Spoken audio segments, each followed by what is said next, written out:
So Molly, I don't know, you're a fellow parent of young children, current young children, and I'm wondering if you've encountered this phenomenon that has like creeped its way into my refrigerator in the last year, and I am just so increasingly struck by it every time I open up my produce bin, which is that like all of a sudden Washington D.C. is completely besodden with the most gigantic blueberries you've ever seen in your entire life. Do you know what I'm talking about? It's like a Wegmans thing, I think. Wegmans opened in town, all of a sudden giant blueberries are everywhere, and I can't figure it out. My own child has moved out of peak berry phase. Oh, that makes me so sad, actually, because he's just a little older than my son. I love peak berry phase. I've never had so many antioxidants and vitamin C in my system. Wait, what is a giant how giant is a giant blueberry? Like grape size? Bigger. I get some that are like, there's a few I could do in multiple bites. Like, these are giant blueberries, and it's insane to me. And I don't understand where they're coming from or how they're happening. Are you sure they're not plums? They're not quite that big, although we're trending in that direction. I do think they're slowly getting bigger. I haven't taken out a ruler yet, but I may start because it is just like every time I get another grocery order, they're just a little bit bigger. Does the berry stage go away, Ben? Are you still like eating berries from when your kids were young kids? More appropriately, are you still spending a non-trivial amount of your paycheck on berries for your child? Well, my children don't live at home. I don't really have to keep them in berries. I mean, I still eat berries, but I don't feel like the need to supply other people with berries is a big part of my present existence. That makes me sad. I love my new berry fixation. Like, I multiple times a week just eat a whole handful of berries, and I feel like Bacchus. It's really something. They're delicious. I'm not gonna lie. I'm a berry boy.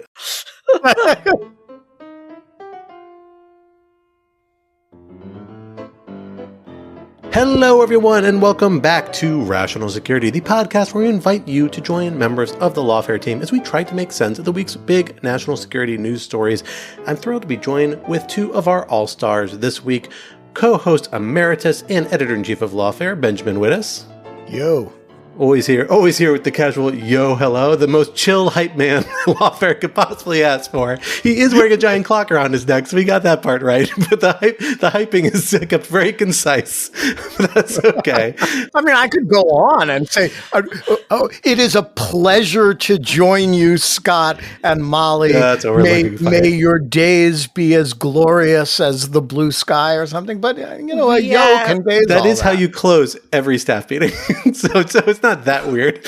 We just removed a wall clock that's no longer working from one of the conference rooms, and now I know what we should do with it. Absolutely. That's the hype. That's the hype clock. That's the dream. This is like an elder millennial reference that only certain people will get, but I do think they're listeners of this podcast. Yeah, mostly. I have no idea what you're talking about. Don't worry about it. It's a very early aughts TV thing. And of course, we are joined, you just heard her voice there, of course, Brookings Senior Fellow, Lawfare Senior Editor, our Congress Maven, Molly Reynolds. Molly, thank you for coming back on the podcast. Thanks for having me, Scott. Backing me up with my elder millennial references, always greatly appreciated. You asked me to come on to do two things, talk about Congress and back you up on your elder millennial references. That is exactly right. I know have my two jobs, and it's why we bring you on, and we really appreciate it. And we're thrilled to have you on. We have at least one story that is the biggest thing that's probably been eating up your life for the last week or two. This is the big deal in Congress. Probably, maybe the biggest deal in Congress we're going to see this year? Among top three? No, maybe not. No, before the end of the year stuff. Before the end of the year stuff, I mean, like this fiscal year. No? We'll talk about topic one. We'll circle back to it. Because I'm curious. That was what I was kind of thinking. And we also have some things blowing up in the Middle East, as is too often the case.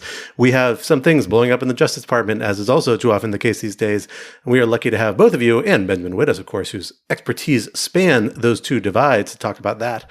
So for our first topic this week, House odds. Speaker of the House Mike Johnson scored an unlikely but big win last week when he kept the narrow and notoriously fractious Republican House majority united enough to pass its own continuing resolution to keep the government open, and then successfully got enough Democrats to acquiesce to debate on it for it to pass through the Senate without amendment.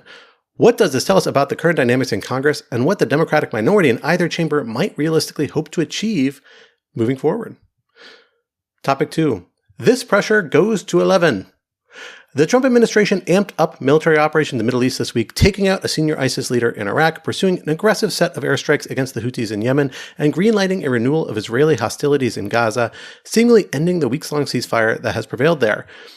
A common thread across all three sets of action seems to be Iran, a regime that the Trump administration has both socked with the return of maximum pressure sanctions and sought to engage on possible negotiations over its nuclear program. Is this new maximum pressure campaign likely to work? What risks and benefits does it present? And topic 3, saying the quiet part incredibly loud and at length. President Trump gave an unprecedented speech at the Justice Department last week where he spent over an hour misrepresenting the criminal cases that had been made against him prior to his rising to the presidency and naming specific individuals as enemies, who he suggested at various points should be arrested or had committed crimes or otherwise should face consequences. What motivated this very peculiar public address, and what will it mean for the campaign of vengeance he appears to be slowly rolling out against his perceived political enemies? For our first topic, Molly, of course, I'm going to turn it over to you. I know you have been following this topic because I've been seeing you and your name at lots of places as I've been trying to catch up and follow it myself. It has been an eventful week or two in Congress. A notable one's perhaps not the most eventful that we will see for the rest of the fiscal year, as I might have proposed during the introduction, but a high on the list, at least. I think we can agree.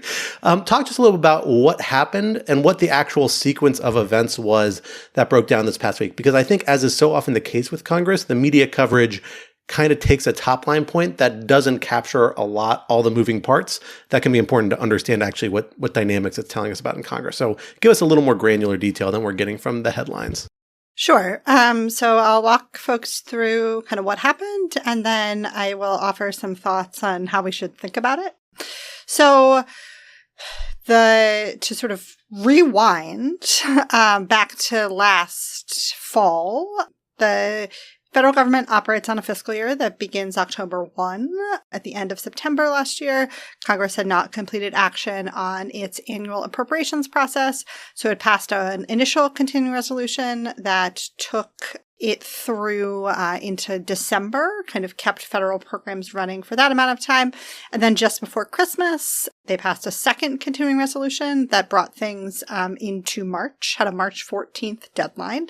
Folks may remember that December continuing resolution had a moment where it looked like the whole thing was going to fall apart because Donald Trump and Elon Musk were whipping votes against it and wanted it also to eliminate the debt limit. So if this sounds at all familiar, that was the last round of continuing resolution drama. And so then we get into 2025, Republican Congress is sworn in, President Trump is inaugurated. We begin to have a whole host of actions taken by the Trump administration that folks have talked about at length on national security already this year.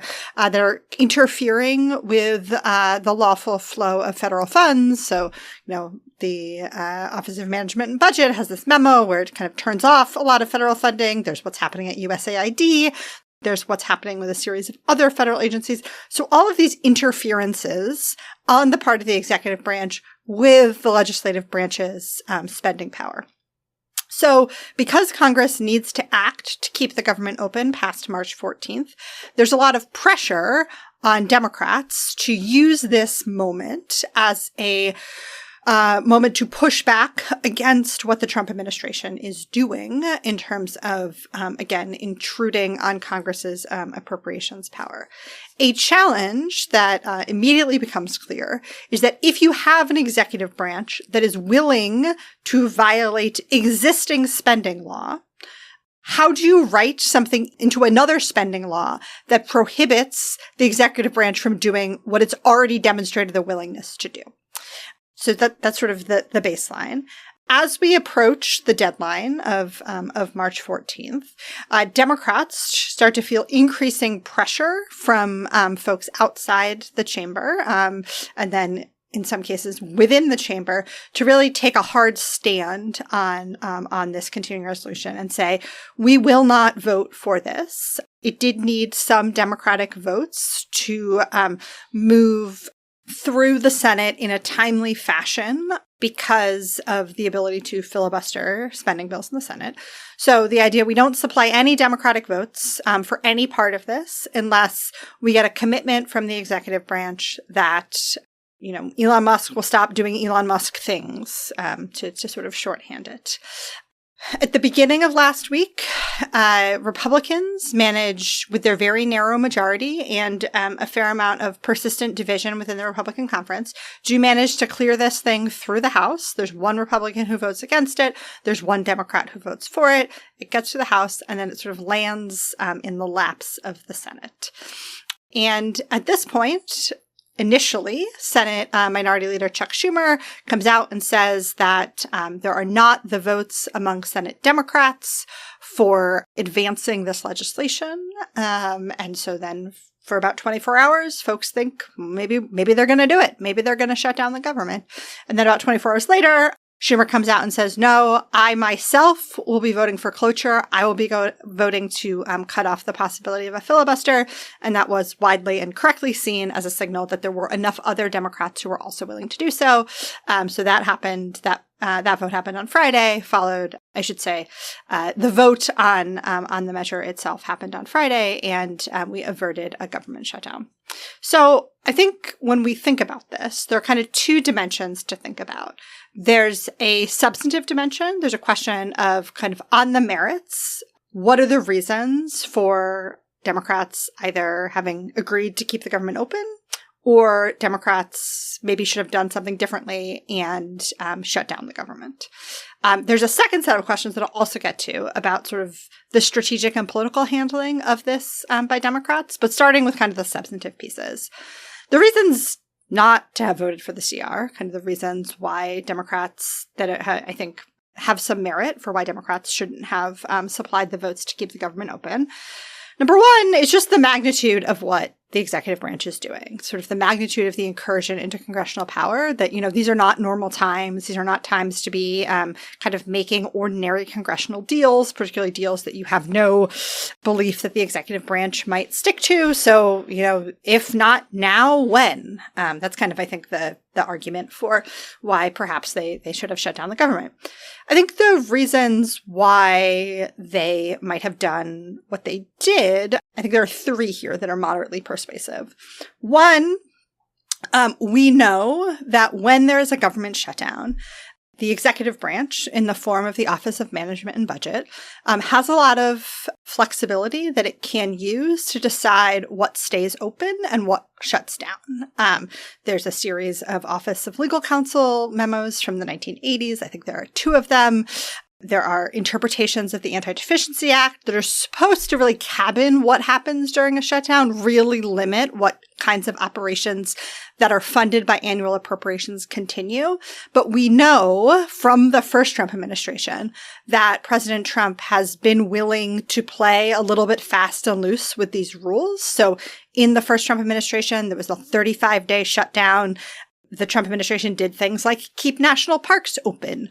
It allowed the IRS to continue processing people's tax refunds. It allowed the Office of Management and Budget itself to continue reviewing federal regulations.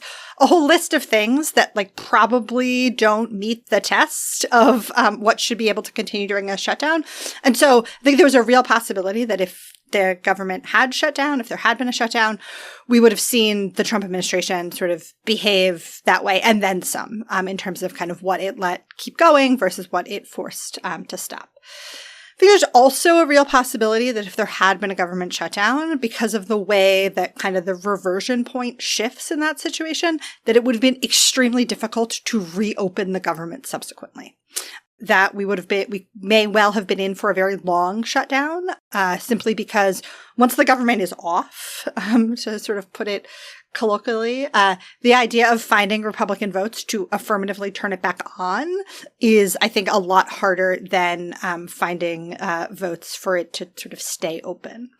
And then the third thing that I'll say, and this gets a little bit into kind of legal argument territory that's less my wheelhouse than others, is that I do think there's an argument that now that Congress has passed a continuing resolution, it can continue to argue that what the executive branch is currently doing in terms of federal spending is in violation of previous congressional decisions. It's sort of carried forward last year's spending levels in a broad sense. There are exceptions to that. They are important. But in a broad sense, Congress has said, we have reapproved what we approved last year. And so when the Trump administration refuses to spend money at USAID, when it refuses to spend money at the Department of Education, that's in violation of a set of choices that we made once and now have made again. So that's kind of the substantive thing. Let me give a little bit on the politics, and then I'll stop talking.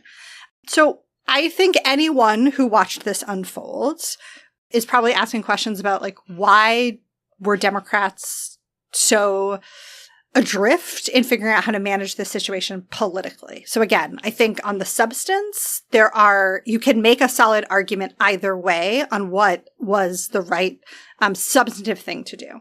On the politics, I would say a couple things. One, Democrats are in some new political territory in a couple of ways. Number one, for a long time, we have thought of congressional Republicans as having a strong constituency for, like, fighting for the sake of having a fight. That, like, the fight is the end in and of itself. It's what their voters want to see them doing. I think we're starting to see that to some degree for Democrats, and it's new territory for them. This is not a kind of a feature of the structure of the Congressional Democratic Caucus that they have a lot of experience with. Relatedly, I think this is also a case where Democrats, for the first time in a long time, were dealing with the existence in the Senate of what I'd call a vote no, hope yes group. So I suspect that some number of the Senate Democrats who voted against ending debate on the continuing resolution actually did want to avoid a shutdown. They don't think having a shutdown was a good idea, but we're feeling this pressure to say, no, we can't abide what the Trump administration is doing. We have to fight. But secretly, they were in agreement with the idea that the government should stay open. And again, this is a very familiar dynamic for Republicans. And we've seen it on lots and lots of issues of fiscal policy over the past 10 to 15 years. It's new for Democrats. And the last thing I'll say, and here I'm borrowing an idea from a political scientist named Julia Azari, who's made a really perceptive point, that Democrats also really haven't adapted to our nationalized political environment because of their coalitional dynamics. And so when we think about, for example, this question of, like, well, what would Nancy Pelosi have done? Would Nancy Pelosi have behaved like this, behaved in the way that Chuck Schumer had? I think that elides the fact that the nature of managing the Democratic caucus is just a fundamentally different task than managing the Republican conference. And because the Democratic caucus has sort of blocks that make up the coalition in a sort of different way than Republicans do, and that Democrats just aren't used to sort of fighting out these coalitional fights in a nationalized political environment. And then the last thing I'll say is just that we have seen a lot of House Democrats, including House Democratic leader Hakeem Jeffries, though he walked this back a little bit this morning, sort of come out and say that they didn't agree with what Schumer was doing. I will note that that may well be true. And as I said at the top, I think there are reasons to think that this could have been the wrong call. But I'll also note that if you are Hakeem Jeffries, it is very good for you politically to have everyone mad at someone who's not you, and to have everyone mad at Chuck Schumer instead. So that's incredibly useful, Molly. I do think it's worth bringing one other thread into this. But I'm curious if my sense of this is correct. There was one deal that emerged that I understood to be part of the eventual passage of the continuing resolution in the Senate, which is that the Senate then immediately moved to vote on a separate piece of legislation sponsored by Senator Collins, who's the Republican chair of the Appropriations Committee, importantly, that got basically unanimous passage. It passed on a voice vote where there was nobody was heard to say nay. So we think it was unanimous. You don't really know with the voice vote. That fixed a very big DC budget problem that was inadvertently imposed by the CR. We don't have to go into depth on that because it's not really a lawfare issue, but just know it's something that Molly and I have been very stressed about. I'm sure Ben as well, because it really impacts people with school-aged children. And really anyone who spends any time in the District of Columbia, like, do you want DC sees trash picked up, you care about finding a way to fix this particular issue. It was going to be astoundingly bad. It could still be astoundingly bad because this deal did seem to, the timing strongly seemed to suggest it was tied in with the CR, is my understanding, but it was passed separately. I mean, it has to go back to the House, which the House left pretty much as soon as it passed the CR, right? I think in part as like a little bit of a tactic to say. Yeah, to try to jam the Senate, basically. And I don't know that I don't think that's the most important explanation for what we eventually saw happen, but it's certainly part of the overall story that basically they voted on, I think it was Monday, it might have been Tuesday, and then left town to make it much harder for the Senate to take what the House had done, amend it in some way, and send it back to the House before the Friday night deadline. Yeah. And so we'll find out, on, I think, Tuesday or so, the 24th, or I guess that's a Monday, whether or not this succeeds. I think that's the day that Republicans in the House are supposed to be back, and then they may take this up. And then they may not take it up first thing. They may take it up down the road at some point. That kind of leads to my question on my beef with this, because I am usually an institutionalist. I do not like shutting down the government. I think it's bad. I fully buy reasons why it might be particularly bad this time. But what I don't get is the lack of an effort by Democrats to achieve at least some sort of concession out of getting ultimately letting this go forward in the Senate, even as small as this House deal. Obviously there was, as this DC budget deal. If you had incorporated this into CR as a fix, yes, it would have had to go back to the House, but then you would be confident it would pass because or it'd be more likely of passing than this point because the House Republicans would have to vote for it to get their CR through. Whereas now we're just relying upon Mike Johnson's goodwill and the fact that Democrats will swoop in and fill any votes that Republicans can't get for it in the House. So I guess, my concern is, and Ben, I want to bring in your thoughts on this actually before I turn back to Molly, if that's all right, just to bring you the conversation a little bit. Am I being too picky about this? My general vibe is you shouldn't let Republicans jam the Senate. If you're the Senate, if that's the one spot you have any leverage as Senate Democrats, even in a close minority, but you still have some leverage because of the filibuster, because of cloture. And I just don't like the fact that they didn't even try and get those concessions rolled into this package or in a way with credibility. Instead, they basically let the House majority get its way. And I'm really worried about the message that sends back to that majority and to the House leadership about how they're going to approach, debt ceiling fights later this year, I think over the summer sometime, the next time we go through this at the end of the year, all sorts of the other big legislative fights that we're going to see. Am I off on that, Ben? I'd be curious about your reaction. Then I want to turn back to Molly so she can correct us on why we should calm down about our rage or not. Did you have the same sort of frustration that I did out of this eventual outcome? I find the whole thing bewildering, actually. And to me, a lot depends on whether Schumer was leading his caucus or following it, right? And I don't purport to understand the answer to that question. But it seems to me one possibility is that Schumer makes his speech saying, we're not going to give you the votes for this, and then discovers that actually he doesn't have the votes to deliver on that, and that there are a whole bunch of people in his caucus who are going to vote with the other side, or at least on the question of whether to hear it. And so he then, having discovered where his caucus is, leads them there. That was not the vibe of what last week felt like to me, which was more that he decided, he lost confidence in his position, reversed course, and brought some people with them. And as Molly described, there were even more who kind of secretly wished, although they voted the other way. If that's what happened, I really don't understand it for exactly the reason that Scott just said.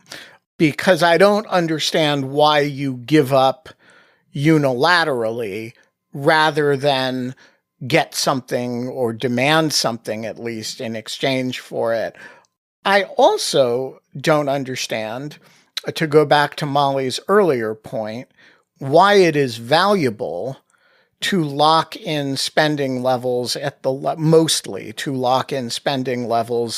the last the last budget's levels, when you can't even force the administration to actually spend at those levels. And I worry that rather than doing what Molly describes, which is, Congress saying, no, we spent this amount of money on USAID, we really mean it, we're doing that, it actually has the opposite effect, which is that the administration will argue, as appropriations bills are weak legal argument, except for the fact of spending, but that the administration will now argue to court, hey, Congress fully cognizant of our position that we don't have to spend any of this money, refunded at current levels, which at some level validates our position that we have discretion as to the expenditure here. They could have, forced us to, but they chose not to. And I do expect that argument, weak as it will be, to make its way into some of these impoundment litigations. And so I just found the whole thing completely mystifying. And I honestly, a lot of it depends to me on whether Schumer actually had the votes to stop this thing and chose not to use it, or whether Schumer himself was just kind of along for the ride. So I think a lot of sort of what you've both just said comes back to the sort of place where I started, which is I think substantively, this was a hard call. Like there are arguments for going both ways. I think, Scott, on your point about sort of the DC budget fix, if you will, here I do think it's quite consequential that the House jammed the Senate. And I think probably rightly, Schumer felt like if he held out for that one thing, and maybe there were as we know from the fact that they voice voted a bill that would fix it as a standalone measure right after they voted on the CR, there probably were the votes in the Senate for a version of the CR that had the language that has been in CRs for 2 decades that was left out of this CR, which creates the problem. The Senate would have voted for that. But if the Senate had voted for that and sent it back to the House on Friday afternoon, the House is not here. Mike Johnson is not bringing the House back to solve this problem. And Mike Johnson would probably have a whole bunch of very angry members of his party if he tried to sort of move it in the House during a pro forma session or something like that. And so then we're looking at, the government is shut down and it's not reopening again until at least whenever you can convince the House to come back, and who knows when that is. So that's sort of how I think about that particular issue. The whole thing that when we talk about things that are mystifying, how that problem arose in the first place is maybe one of the most mystifying things to me, in part because no Republican in the House was really willing to take credit for that happening on its merits. And this is the House Republican Conference where you can often get someone to go on television and take credit for anything on its merits. For some of them, that's what they like to do. But no one was willing to come out and say, we did this for X, Y, and Z reasons. There is, to be clear, a faction within the Congressional Republican Conference who is coming for DC home rule, who sort of has a principled belief that the district should not control its own affairs. But even those folks were supportive of this idea, but no one came out and said, this was my idea. This is why this was in the bill. I do suspect that once whatever the circumstances were that led to a version of the CR that didn't contain this language, once it was noticed that wasn't there more broadly, Mike Johnson was faced with a choice of trying to fix the problem in the House before it went over to the Senate, and was afraid that if he tried to fix this problem at that point, he would start losing more Republicans, and he wasn't going to get Democrats on board simply by having fixed this small DC problem. And so that's kind of my guess as to how we got where we are. We will see what happens. Reporting says that the White House is in favor of fixing this. The House Republican appropriators are in favor of fixing this. I suspect that if Johnson brought it to the floor when the House comes back under what we call suspension of the rules, such that it doesn't have to go through the Rules Committee, he would get the necessary 2/3 votes. Maybe I'll eat my words in 2 weeks. I don't know. But I will absolutely own that particular piece of this and how we got to having this problem is a mystery to me. Well, but I think it goes back to the dynamics around this whole debate. And we're short on time, but I want to hit on one last part of this about the assumption here, implicitly, it seems to me, is that a shutdown is going to be particularly bad and painful for Democrats and less painful for Republicans. And that's why we worry that Republicans will be more willing to sit it out. They want to see the government grind down. And the only reason I have trouble buying that, because I can see a lot of the priors why that's the case. Republicans are more willing to do this in other circumstances. Elon Musk is doing a lot of things that look a lot like a government shutdown. And according to some, he wants to bring the government to permanently look like what it looks like a lot during a shutdown. That is all real. But we just saw the Republicans expend a huge amount of political capital to get their narrow caucus to pass a CR to keep government from closing. Like J.D. Vance just 72 hours earlier was reported telling House members, you can't shut down the government. Republicans are going to take the blame for this. Yeah, but he also, in that same statement, said, if you pass the CR, we're just going to keep impounding money anyway. Like he sort of gave away the game on their underlying point. But the point is, like, the administration wanted the government to stay open. Like they were worried about what was going to happen if the government was going to close, and there just seems to be this non-appreciation that like that is a point of leverage that Democrats had that seems like it would warrant some sort of usage. Now, there's this question of like, okay, if you tip over to shut down because you couldn't get done fast enough because the House all left town and they're not able to come back and get the votes together, maybe that's bad. Maybe that spins into a permanent shutdown or extended shutdown. But if it was something that was so tolerable or something that Republicans would lean into or willing to, like, why was it so important to them to avoid the shutdown in the first place? And legally, like, I don't know if I really buy arguments that a shutdown increases their ability to go about doing Doge type things. If anything, I would think it might present a political risk to it because it's going to confront Americans very immediately with a whole range of the consequences that are just trickling out from the Doge type actions, which are, despite moving very quickly, are much slower compared to a shutdown. And that you might get a political backlash to the idea of like, this is what a slimmed down government actually feels like. Do you really want this, Americans?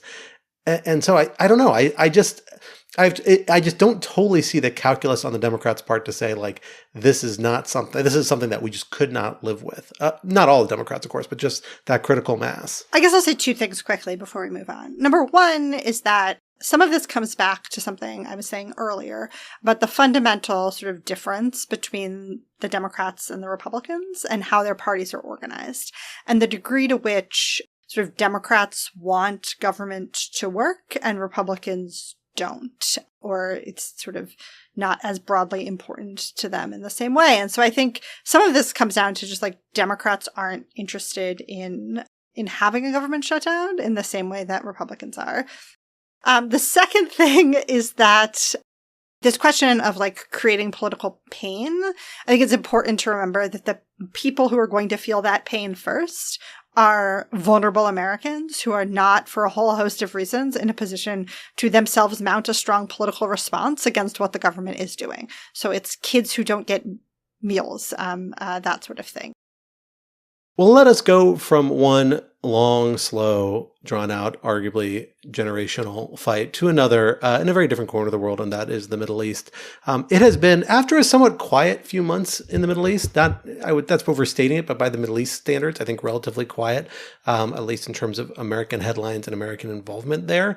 We are seeing a real spurt of activity in the past week.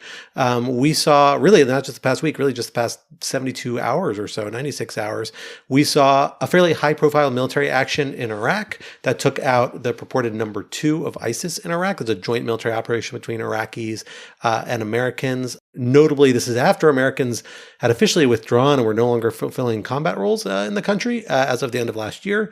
But obviously they're doing something because there were both special operators on the ground and American drones or fighter pilots. I can't remember whether it was a drone strike or an airstrike that did the business, but that was involved in these operations, at least according to CENTCOM.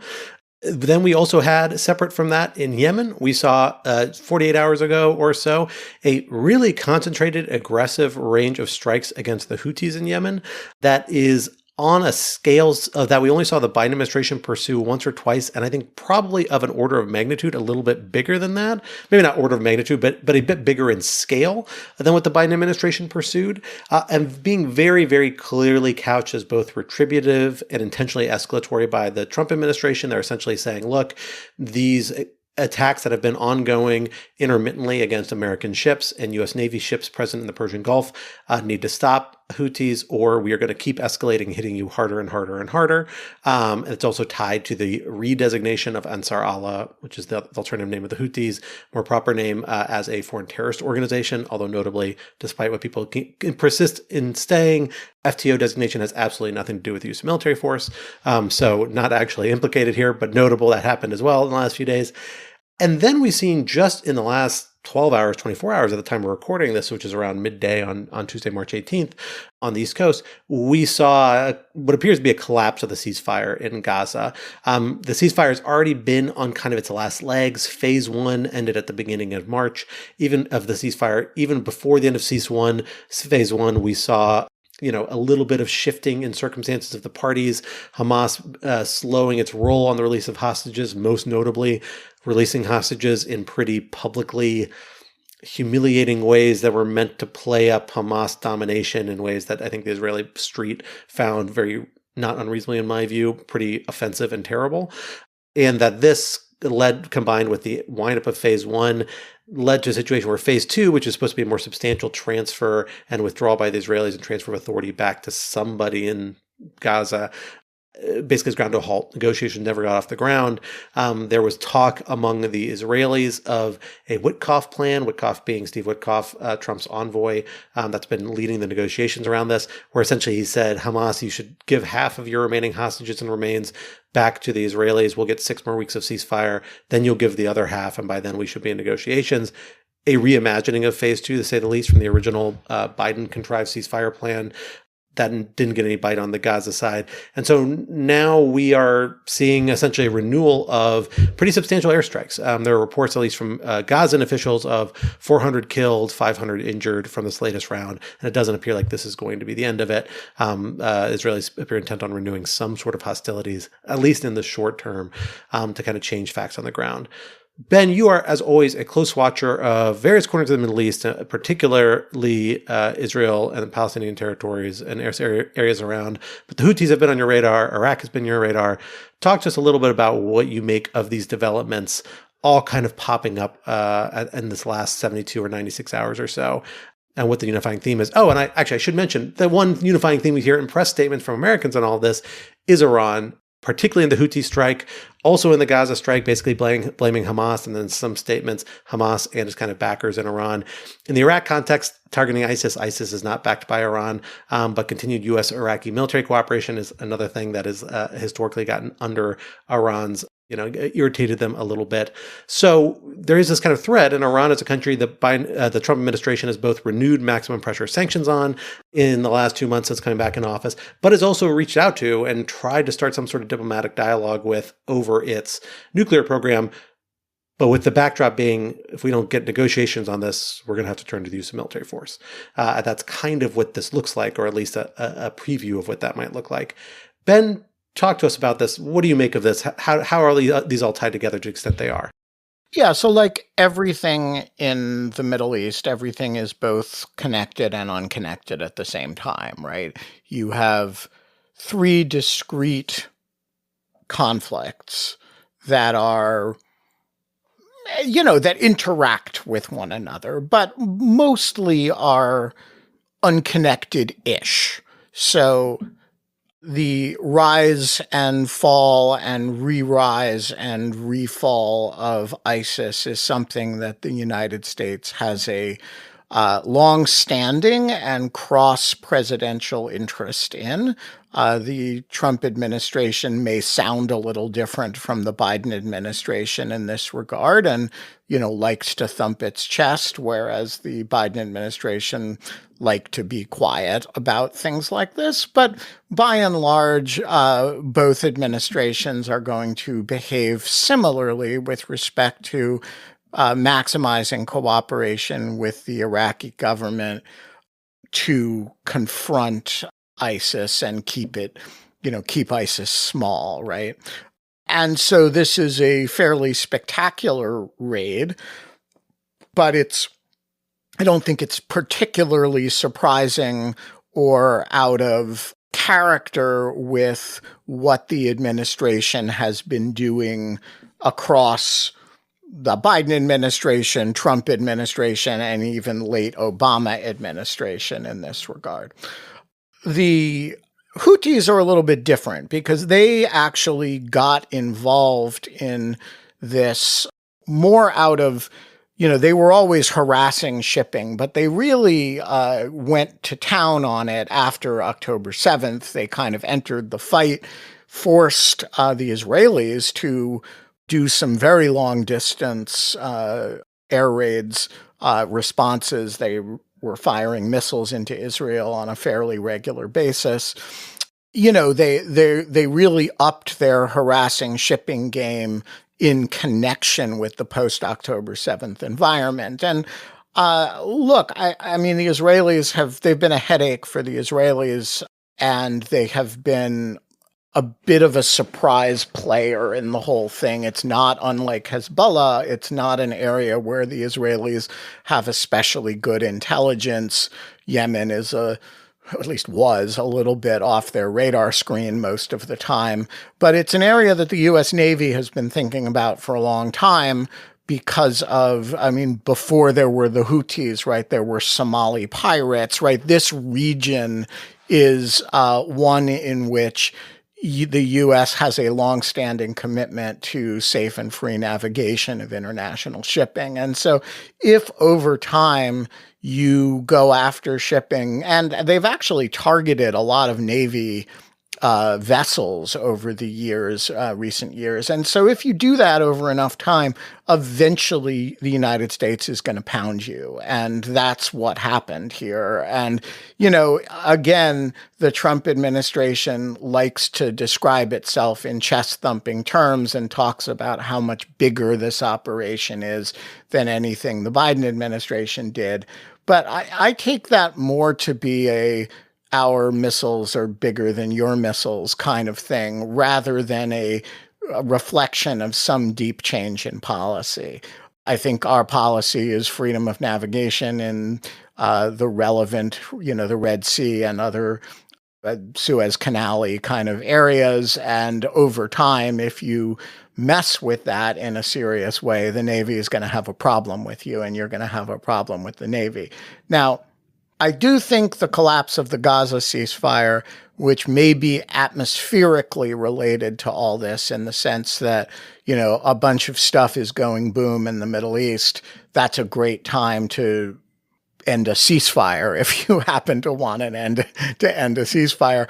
I do think that one has a wholly different cause, which is that Bibi Netanyahu has never wanted this ceasefire.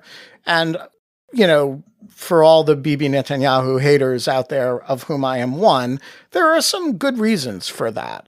There are some bad reasons too. But, one of the problems is that the terms of the ceasefire do not require that Hamas demilitarize in any meaningful sense. And so if you go into this phase 2 negotiation, you're kind of agreeing at some level that you're giving up on one of your chief war aims, which is to eliminate Hamas as a military and governing leadership cadre in Gaza. And I don't think Bibi is ready to do that. And in the name of the few remaining hostages, many of whom are dead, by the way, the other side of the equation, which is the non-decent reason, is that he has, coalition partners, one of whom just re-entered the government as a result of this step, that basically said, we'll bring down the government if you go into phase 2 negotiations. And so Bibi, he is caught between a rock and a hard place, but before you feel sorry for him, he wedged himself between that rock and that hard place, and he likes it there very much.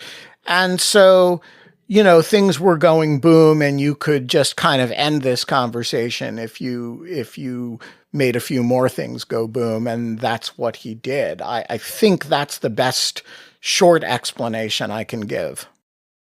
I think that makes sense to me. But the one thing I'll maybe push back on, or maybe just bring in another thread of, is I do think there's a little bit more of a connection here with Gaza and the broader Iran efforts that's worth touching on, and Iraq a little bit, which is that Gaza, part of the reason Netanyahu bought into the ceasefire in the first place, which Steve Witkoff, in coordination with Brett McGurk and the Biden administration's team kind of during the transition, just before Trump's inauguration, came in was because of a concerted effort by Witkoff and by the Trump administration. And part of the reason they've been able to drive the success of phase one, the continued exchange, and to iron out a couple wrinkles is because of a concentrated effort on their part, which has sway with those kind of right-wing elements in the Israeli political elites, including in Netanyahu's coalition, because Trump is seen as such an ally, including by people on the right. I'm channeling Joel Brunel in a lot of his conversations I've had with him on the Lawfare podcast about this the last few months.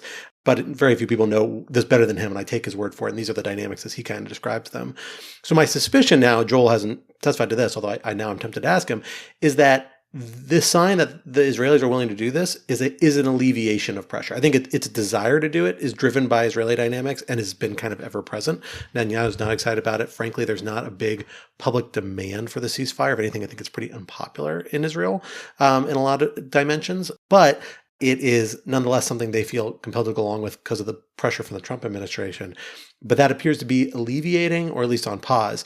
Maybe that's deliberate choice because they think it's okay to have a little more pressure on Hamas and Iran right now, change the facts on the ground, beat Hamas back into submission. That tends to be like a big part of the strategic picture for this administration in a lot of different zones, is the overwhelming use of force. It could also just be a matter of attention span. I mean, Steve Witkoff is now also leading negotiations with Vladimir Putin over Ukraine, more or less replacing Keith Kellogg, although Kellogg is still in place.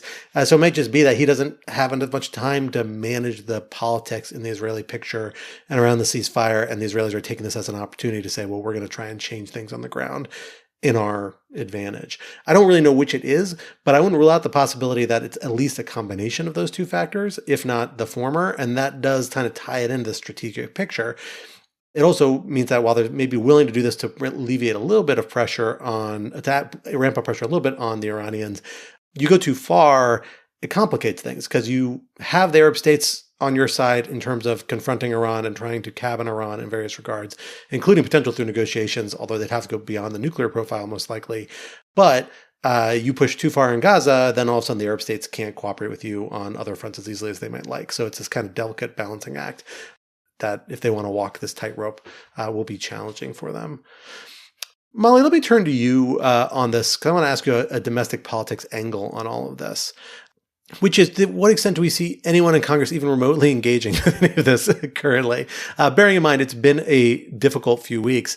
But, I'm brought back to the memories of the debates around military action in Yemen and in relation to Iran during the first Trump administration, where we did ultimately see actually bipartisan opposition from Congress, resolutions supported by both chambers, and including while the Senate was under Republican control, meaning a number of senators crossed the line and joined Democrats in backing these resolutions on the war power resolution, all of which were vetoed by President Trump and then ultimately never entered into force, but nonetheless were a clear sign that there was engagement and resistance to the idea of Trump first backing the controversial Saudi military action against Yemen, but that was often framed as kind of generally involving the United States in intense conflict in Yemen, and then escalating specifically against Iran after the Soleimani killing.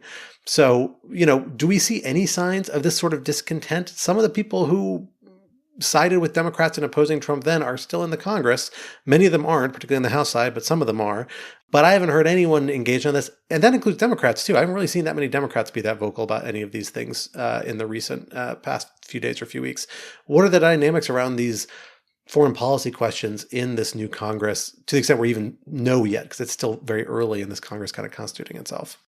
Yeah, I mean, I think the point that you made about the degree to which the Republicans who were interested in pushing back against Trump's exercise of certain foreign policy authorities in the first Trump administration. Many of them are no longer in Congress. And so to the extent that we would expect a similar block to emerge on these issues, that cuts against the idea that we're going to see sort of that kind of pressure.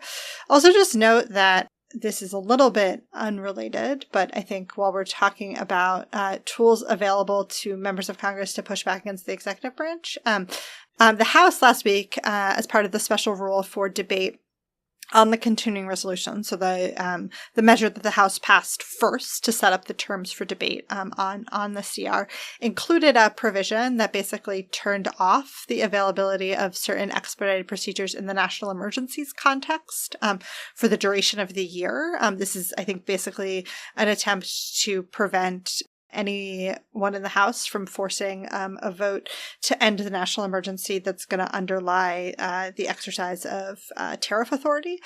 And so I'm saying this, not because this is directly about Yemen or the Middle East, but just as a reminder that there's reason to think that even if we do see some Republicans who are interested in using procedural tools available to them to push back against the Trump administration, that we may well see, especially in the House, efforts to sort of prevent them from doing so, which is the thing that the House can do if a majority of the House wants to. That's kind of the rule for understanding the House of Representatives generally.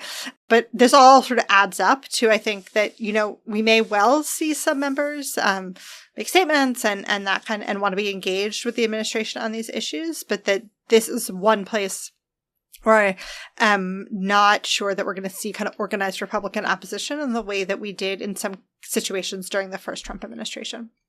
One dynamic that I think is lost a little bit in the coverage about this, particularly in the Iran context, is the extent to which Iran is really kind of on its back legs at this point, which is pretty extraordinary. It's a pretty extraordinary regional development. I mean, Iran has been the unifying threat in the Middle East, really, I think, for the last 20 years, maybe a little less than that, 15 years once you get past the Islamic State being another one for a good chunk of the Middle East. But concerns over, you know, particularly nuclearizing Iran have dominated regional politics, particularly with the U.S. perspective, particularly with the U.S.-Israeli relationship for a long time.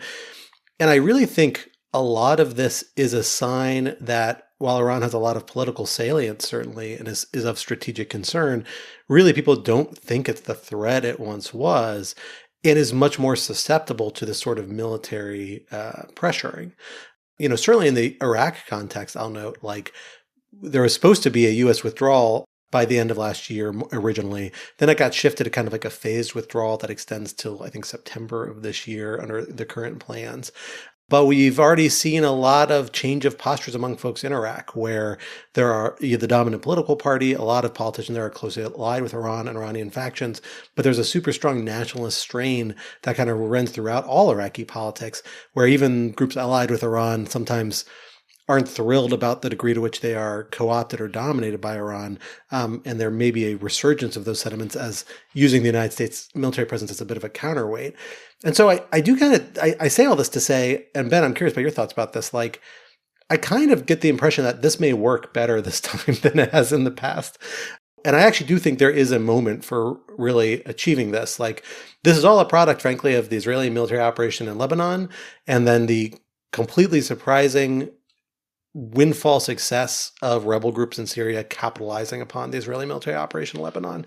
Something that I was highly skeptical of going in, just to be honest about my priors, but undeniably has changed the complete dynamics of the region in regards to Iran. But I don't know which way that breaks. Either it breaks one, Iran just feels like it's weaker across the board. It doesn't have any proxies. It doesn't have any push points back.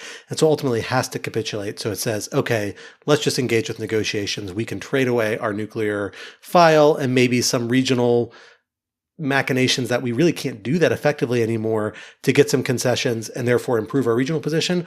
Or do we just say, actually, a nuclear weapon is the only thing that's going to keep us safe because we just don't have that many resources left to us. We don't have that many other cards yet to play. The nuclear card is one of them. We actually need it to play. We can't just trade it away. Do you have a sense about which way that breaks, Ben? Or is that what we're all waiting to see, I think, in the weeks and the months ahead? Well, so I think, call that the North Korea option for Iran. And, I'm biased by the fact that I watched North Korea go through that, 20 years ago. And it strikes me as when you have a highly militaristic society that forms it a big part of its identity in terms of its military opposition to the West and to the United States in particular, you have to worry that if it's backed into a corner, that will be its response. Now, that is not, to me, an argument against backing it into a corner. It is an argument for doing so very carefully. And the irony is that what happened here, as you described, Scott, is that they went from a perception of being in a very strong position, which is that they had proxies in Yemen who were primarily about, harassing the Saudis and the UAE, but they had proxies in the Syrian government. They had proxies sort of in Hamas and Islamic Jihad, and they had a big old proxy in southern Lebanon, which was Hezbollah. And, Hamas is not in a position to be anybody's proxy right now. They're scratching along, surviving, but not doing a lot more than that. Hezbollah has been, revealed as substantially strategically defeated. The Syrian government is gone.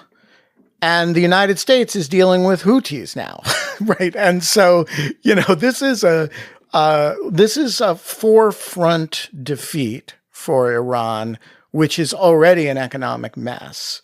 And the Iraqi government, and you know this area much better than I do, is, showing a lot more independence and capability than it was only a few years ago. And so I do think there is a real question about Iran's position is not just worse, it's dramatically worse than it was a couple years ago. And it has been, not just is it become materially worse, it has been revealed to be worse. Oh, and the other thing which people aren't talking about, and I forgot until now, is that the Israelis took out a huge amount of their air defense systems, the actual very Iranian proper air defense systems in response to those missile attacks on Israel. So there's this common understanding now, which may be overstated, but I wouldn't assume that the Israelis can do massive strikes on Iran kind of at will right now with respect to the nuclear program. So whereas they looked super strong only quite recently, they now look super vulnerable. And I guess the question is, do they respond to that by coming to the table, which is honestly, that's a very hard thing for them, that they are, a truly ideological beast, the Islamic Republic, and they're not, they take their ideology very seriously. And I think we should respect that actually as not as a moral matter necessarily, but when you're thinking about an adversary, how committed they are to what they purport to believe in matters. And I do think they are pretty committed to it. And so my assumption is they will back themselves further into the cave and do reckless things in order to preserve what remains of their position. And I think that's a dangerous feature of an attractive situation. And it would be nice to have an administration that understood the regime well and dealt with it carefully and smartly, for obvious reasons that none of those are this administration's thing. Well, speaking of institutions that are in a much worse state than they were a couple of years ago, let us turn to the Department of Justice, where we saw a pretty eventful remarks take place at the end of last week on an apparent whim to some extent. He said it was by invitation, presumably by Attorney General Pam Bondi. President Trump showed up at the Justice Department, I don't think with much prior fanfare. I think it was announced kind of earlier in the day that it was happening. I don't believe it was long scheduled. Correct me if I'm wrong on that. And gave a clearly improvised, essentially campaign speech. It sounded a lot like one of his campaign speeches at the Justice Department, lasted well over an hour. In, I think, pretty shocking move, both in terms of the kind of visual presentation of it, this being a place that obviously Donald Trump has had a lot of run-ins with in the last 4 years and prior, but also because of the content, where Donald Trump very clearly took on the charges against him, said they were lies, misrepresented the facts of many of them, a lot of the proceedings, and then proceeded to praise people who backed him, including folks in the Justice Department now, many of whom were his former personal counsel in those matters, including Judge Aileen Cannon, who, of course, dismissed a criminal case against him in a matter that was subject to appeal and is now more or less mooted out on a fairly questionable legal basis, it's worth noting. And then named a number of enemies, lots of lawyers, many of whom are involved in litigation against actions his administration is pursuing now. Others, former New York prosecutors or federal prosecutors, including special counsel Jack Smith, who he says have done things criminal or otherwise wrong against him and should be treated as such. It was a really remarkable, exceptional speech. I did not watch the whole thing. I watched an extended period of it and then ultimately decided I owed myself better than to force myself to finish it, but went back and read a number of accounts. But Ben, nobody knows the Justice Department better than you do, and nobody has followed its actions and activities as closely as you have, or frankly knows people there as well as you do, I don't think. Talk to us about what this speech meant to you, what it was meant to accomplish, and how just dramatic a development this is. It doesn't sound dramatic for people who don't follow what's happening, I think, in this area. It sounds like the president giving a speech at a federal agency, whoop-de-doo, that happens all the time. But I think Justice Department watchers were really pretty struck by it. And I'd be curious about your reaction. Yeah, it doesn't happen all the time. The president does not generally go to the Justice Department to give speeches. When they do, it's usually about very particular things. For example, I believe that when the building was named for Robert Kennedy, the president may have gone and done that naming. By and large, presidents keep a certain amount of distance from the Justice Department, and that is a good thing. And it is a thing that is no longer true. And the idea that the president would go to the Justice Department and give a overtly political speech is only a little bit more shocking than he would do so in front of the CIA wall, which he did in the beginning of his first term, but it is modestly more shocking than that. But it is frankly less shocking than having an FBI director who wants a direct line phone link to the White House, right? This administration has taken a view of the proper relationship between the Justice Department and its components and the White House that is just radically different from anything. It's not even post-Watergate, it's post-war. And that view is that the Justice Department is a plaything of the president and should do what he wants and should go easy on his political friends like Eric Adams and go hard against political enemies. And he's very upfront about that. And this has caused, in different iterations of this concern, a lot of resignations from the Justice Department, including over the Eric Adams matter and its fallout. It has caused a lot of firings at the Justice Department. And of course, it's caused a lot of turmoil at the Bureau.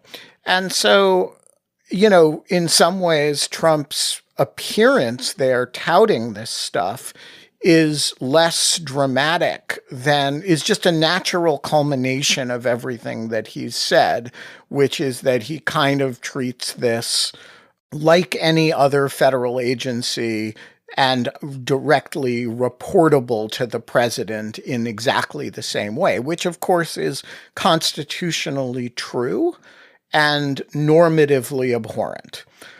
And in some ways, the more important thing than Trump being Trump was Pam Bondi's statement that we all are proud to work at the direction of President Trump, that kind of sense of them all, and I don't have the exact words she used in front of me, but that description as we are all just arms of the man, not of the executive branch, right?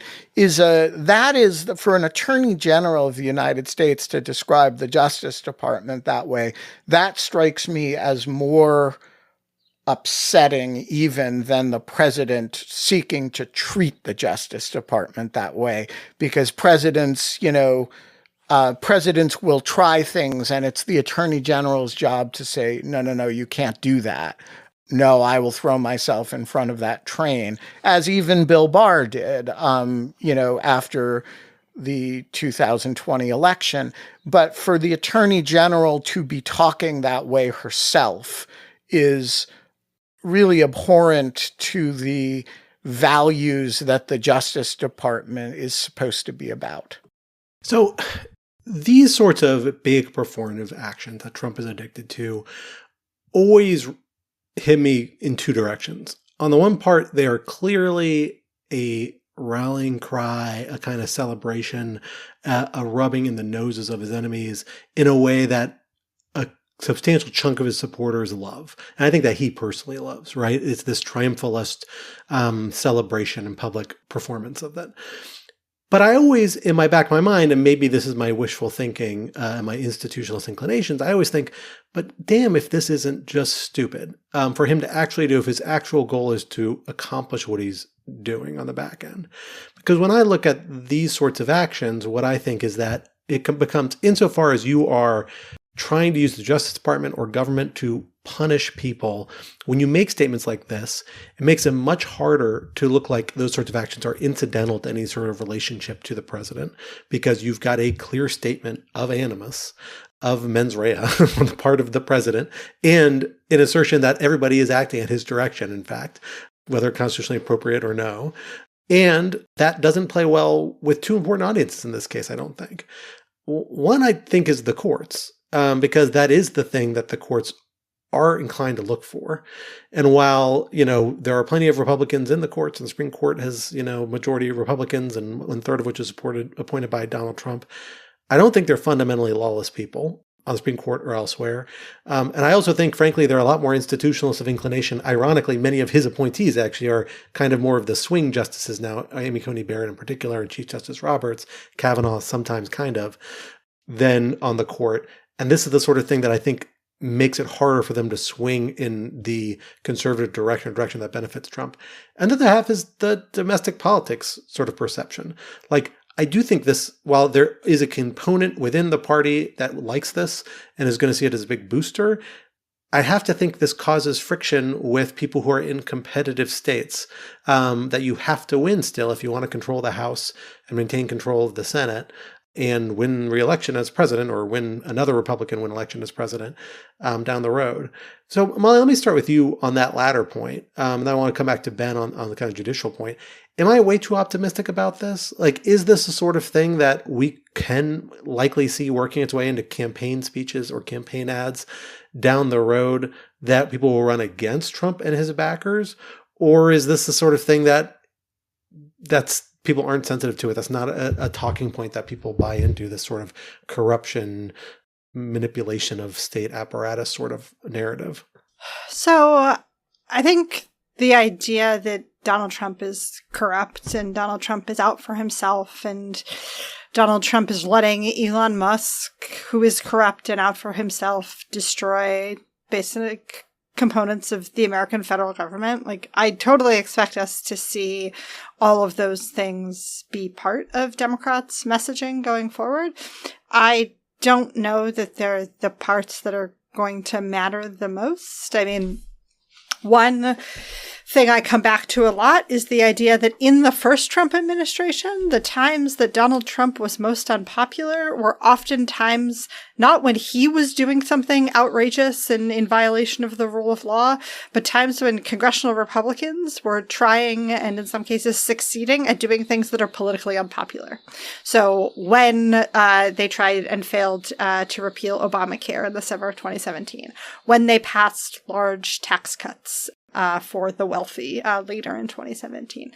I do think that, Donald Trump fatigue among people who don't really pay attention to politics is real. But I also don't know that what's going to matter the most for political pushback against Trump from a popular level is the idea that he is doing things like upending the norms at the Department of Justice. That's not to say we shouldn't be talking about them. That's not to say that's not a problem. That's not to say it's not bad. I just don't know that it's something that's going to resonate in electoral campaigns in a year. Ben, what about the judicial side? Am I right that this actually weakens his ability to do these things legally or otherwise?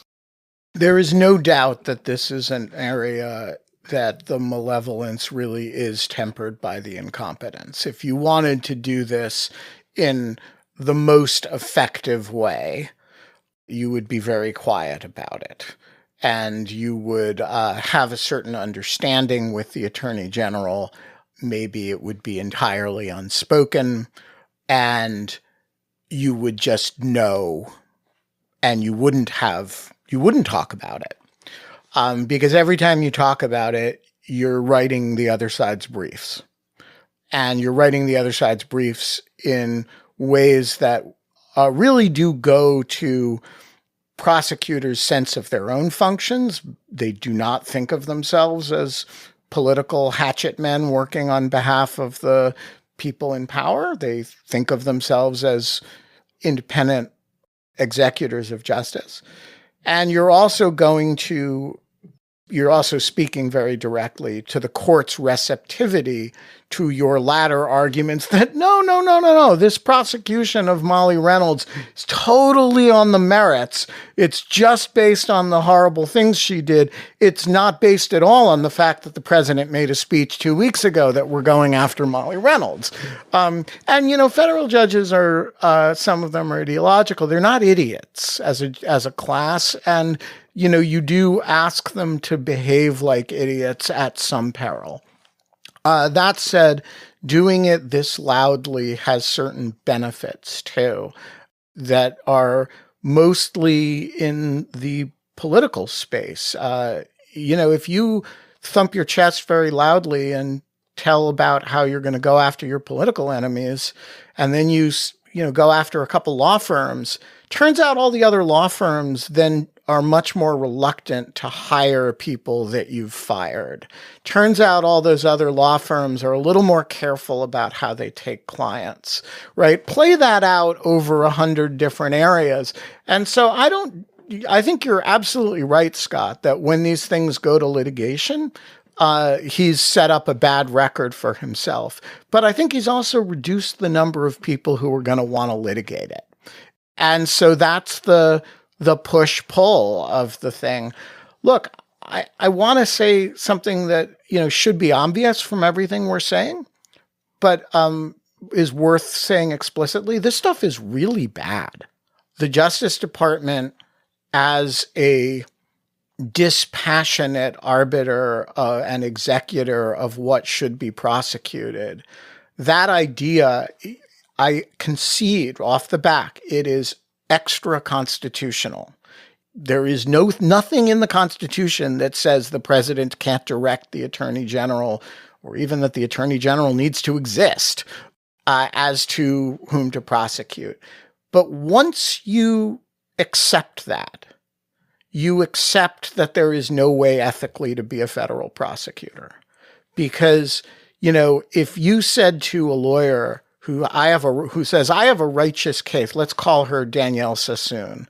And you say to Danielle Sassoon, the president calls her up and says, your righteous case, who believes she has a righteous case against Eric Adams, I want you to drop it for political reasons. She has to resign. You cannot be, that is an unethical order to carry out. And so once you accept that there is no barrier that insulates her from that conversation, the natural consequence of that is she can't continue to serve, and neither can the people under her. And that's why they all resigned. And part of that, it's all normative. None of it's law, none of it's, but if you strip it away, you simply can't have ethical federal prosecutors anymore. And we are already seeing that happen at a bunch of different levels, that people are just saying, I can't do this. And that's the consequence. And the symbol of it is the president showing up and giving a political speech at the Justice Department.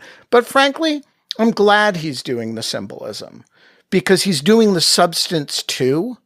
And so I actually think it's not unhealthy for people to see how toxic this is substantively.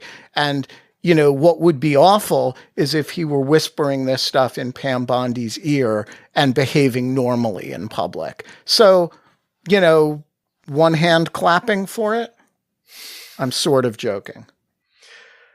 Well, on that note, we are unfortunately out of time for discussions, but this is a topic, for better or for worse, I suspect for worse, we will have plenty of opportunity to revisit in the years to come. But until then, this would not be Rational Security if we did not leave you with some object lessons to ponder over in the week to come until we are back in your podcatcher. Molly Reynolds, what do you have for us this week?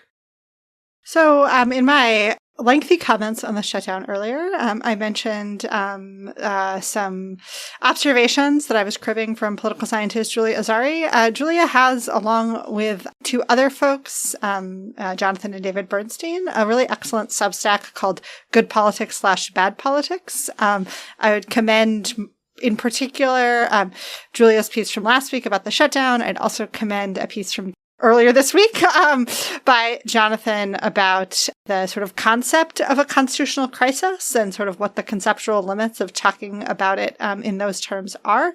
But in general, I recommend the newsletter to you. And I will say I am not a person who reads a lot of political newsletters, because all of the rest of my day is consumed with taking in political information. Mostly I read cooking Substacks, but this one and listen to NPR, local That's true. NPR I do listen to lots narrative of regionally series. produced NPR podcasts. I think 2 times ago, I successfully filled my niche and recommended one. But today I am going the Substack route. That's okay. We all have to break out of our lane occasionally, but I will not for this episode or my object lesson here, because I am, as many know who listen to the podcast, want to enjoy a science fiction or fantasy novel as my escapism. The problem with these novels is that they're usually, not usually, but often quite poorly written and unenjoyable. And at this point, I feel like I am too old and do not have enough spare time to fight my way through a novel that, even if I find elements of it interesting, is not well written. Which is why I was thrilled to discover an actually phenomenally written and intriguing and really interesting fantasy novel written by adults for adults recently, which is great. This is the novel The Bright Sword by Lev Grossman, which came out just last year. Grossman wrote the Magicians trilogy, which I know a lot of people really like. I have not read because I am not a Harry Potter kid. I was like just a smidge too old and have an aversion to all things Harry Potter because so many people around me were so obsessed with it while I was growing up. And so the Magicians was just a little too close to me. But I pick up this book, which is essentially about what happens the day after King Arthur dies in Camelot, based through the arrival of this one kind of country bumpkin squire who comes in and becomes a knight and is traveling around with the Knights of the Round Table. It's phenomenally interesting because it blends like very weird elements of Arthurian legend with the very weird politics and society and culture at the time that he really tries to represent faithfully in substantial parts, even as he weaves in these truly insane sounding Arthurian legends, that the way he portrays them are so foundationally creepy. It really like evokes the like primordial spirits and sense of dread of nature that you feel like motivated them initially. It's really, really well done, fantastically written, really interesting. I'm halfway through it. I actually picked it up. I started reading it one night at like 11:30 and read till 2:30 or 3 in the morning on a work night. Not a good idea, but that's how entranced I was with it. So highly, highly recommend it for anybody looking for something to pick up. That's Lev Grossman's The Bright Sword. Ben, take us home. What do you have for us this week? I want to tell you a story about two Ukrainian women. The first, I've heard this joke and it's offensive, Ben. It's not offensive and it's not a joke. The first is named Miroslava Gongadze. And you may have, if you listen to Escalation, our podcast on the history of U.S.-Ukrainian relations, you will have heard her story in episode 3. She is a Ukrainian journalist in the 90s, was married to a man named Grigory Gongadze, who was a crusading anti-corruption journalist, and the Ukrainian, he was kidnapped and beheaded, presumably at the behest of the president of Ukraine. And Miroslava fled to the United States with her 2 infant daughters, or the 3-year-old daughters, one of whom I met the other day and is a lovely young woman now.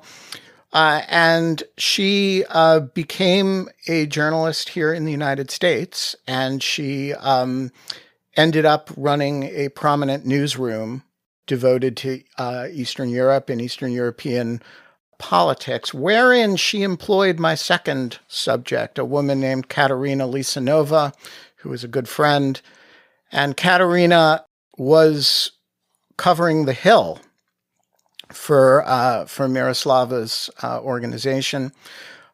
She developed this really interesting relationship with House Speaker Johnson, who during the budget, the Ukraine supplemental last year, where the scrum of reporters would all yell at him questions about the supplemental, and he would ignore them. But when she would ask a question about the supplemental, he would address her. And so she has all these amazing videos. And it was his way of talking directly to Ukrainians, was to talk to Katerina. And I actually think it was super classy of him to do it that way. He would send these signals, hey, we're going to get this done, at a time when everybody thought he wasn't going to get it done. And he would send that message to Ukraine by talking to this young woman reporter who would get in his face. So why do I tell these stories about these 2 women? Because both of them were fired the other day as part of the destruction by executive order of the Voice of America. Miroslava ran the Eastern Europe newsroom for Voice of America. And Katerina is an example of the kind of journalist that they employed, which is to say somebody who can, get in the face of the Speaker of the House and get him talking about the supplemental in ways that actually American reporters couldn't do, or he wouldn't do with American reporters. And so I just want to say these are 2 of about 50 examples I could talk about, all of whom have lost their jobs. There's 1,300 people that they've laid off, including the head of VOA, who was my old Washington Post colleague, Mike Abramowitz, who's a wonderful, wonderful journalist as well.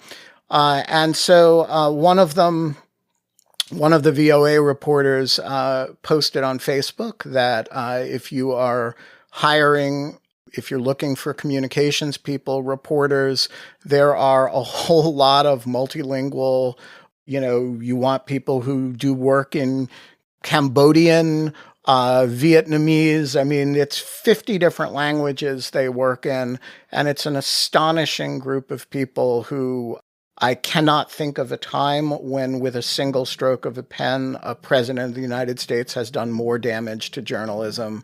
But because it's object lessons and it's supposed to be something happy and cheerful, I want to say there's a lot of good journalists out on the market now. And whatever country you are interested in, go hire a VOA person because they're awesome.